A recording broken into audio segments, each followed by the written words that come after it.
My night changed the moment I received a notification I never signed up for.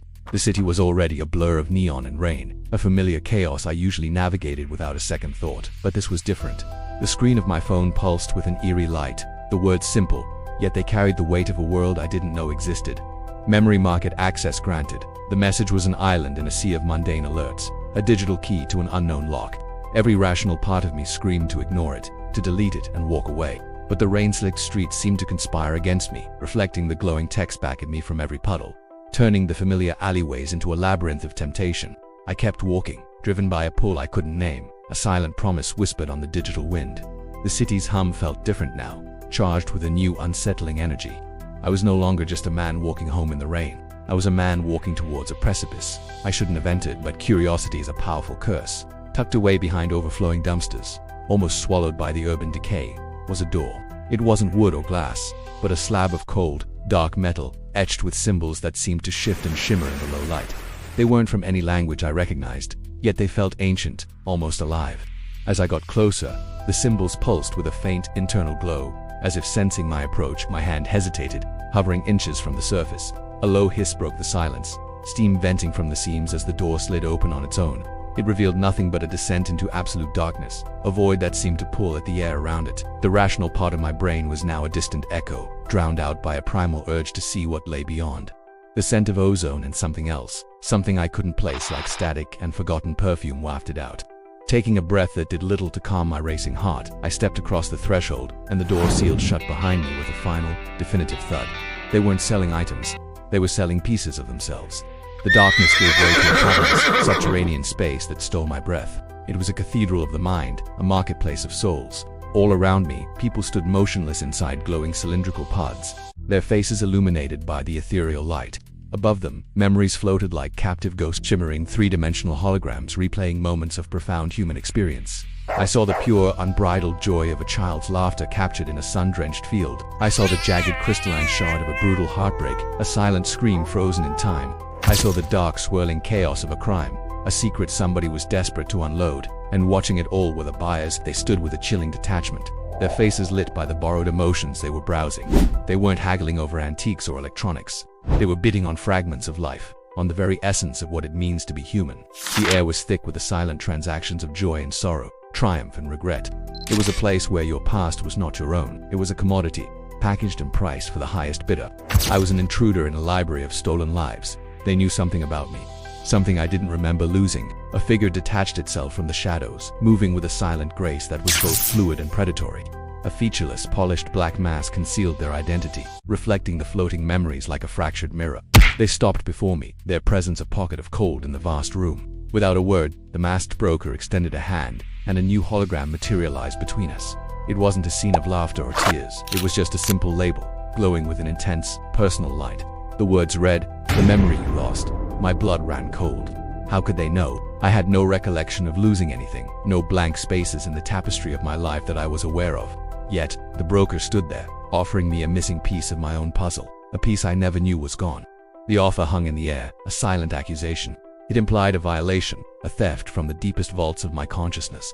The broker's head tilted slightly, a gesture that felt like a challenge. Were they offering me a gift, or were they showing me the lock to my own cage? In this place, pain had a price, and secrets had bidders. My eyes darted around the market, truly seeing the transactions for what they were. The surreal spectacle became a gallery of quiet desperation.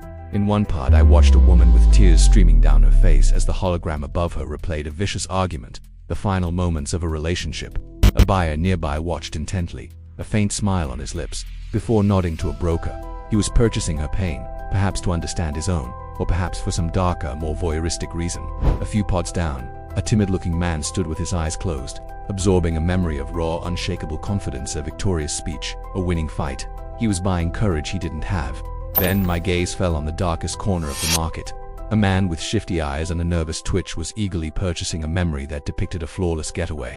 A crime committed with chilling precision. He wasn't just buying an alibi. He was buying the memory of how to get away with it, embedding someone else's successful crime into his own mind. Every transaction was a disturbing transfer of self. People were selling their trauma to forget, and others were buying experiences to become simply ignorant. That wasn't a memory I lost. It was a memory someone stole. I had to know. The question burned too brightly to ignore. I gave the broker a short, sharp nod and stepped into an empty pod. The glass door hissed shut, cocooning me in silence. The hologram labeled "The Memory You Lost" floated before me, expanding until it filled my entire field of vision. The world of the market dissolved, and I was plunged into the past, my past. I saw through my own eyes. I was running, not jogging, but sprinting with a desperate, lung-searing terror. The sound of my own ragged breaths filled my ears. The world was a blur of motion, dark alleyways twisting and turning. I could feel the slick pavement under my worn-out shoes, the cold night air biting at my skin. I didn't know what I was running from, only that it was relentless, an unseen presence that filled me with a primal dread. I risked a glance over my shoulder, but there was nothing there, just darkness. And then, just as the fear reached its peak, just as I felt the presence closing in, the memory cut to black. The pod lights flickered back on, and the truth hit me with the force of a physical blow. This wasn't a gap in my history, it was a scar. A memory so terrifying, so significant, had been ripped from me. I was selling my own memories in the future. Rage, cold and sharp, replaced my fear. I burst out of the pod and marched directly to the masked broker, who stood waiting as if they knew I would. "Who took it from me?" I demanded, my voice low and shaking. "Who are you?" The broker remained silent, their masked face an unreadable void. Then, slowly, they raised their hands and lifted the mask. The face underneath was mine, older, yes. The eyes were more tired, etched with lines of regret and a profound sadness that I didn't yet possess. But it was undeniably me. My own face, from years down the line, stared back at me. The realization was a dizzying, sickening spiral. The broker, the seller, the architect of this whole twisted transaction, was my future self. I stumbled back, trying to process the impossible truth. Why? Why would I do this to myself? The older me offered no explanation, only a look of deep, ancient pity. He had lived with the knowledge, carried the burden of this paradox. I wasn't just a victim of the market, I was its creator. I was the source of my own pain, trapped in a temporal loop of my own design. The market wasn't gone, it followed me, and now, someone else owns my past. As the horrific truth settled, a piercing alarm blared through the cavern. Red lights flashed, casting everything in a hellish glow. Chaos erupted. The pods began to shut down, the floating memories flickering and vanishing one by one. The entire structure seemed to groan, the market collapsing in on itself. Panic sent buyers and sellers scrambling for the exits. My older self was gone, vanished back into the shadows from which he came. Adrenaline took over, and I ran, pushing through the panicked crowd, back towards the entrance. I burst through the metal door just as it began to seal, tumbling back out into the rainy alley. I was back in my world, the sound of the alarm fading into the city's hum. I stood there gasping, the rain washing over me. For a moment, I thought it was over, a nightmare I had escaped. Then, my phone vibrated in my pocket. I pulled it out, my hand trembling. A new notification glowed on the screen, new memory available. I hadn't escaped, I had only been initiated. The market was a part of me now, a parasite living in my pocket. My phone was the new door, and my life was the new inventory.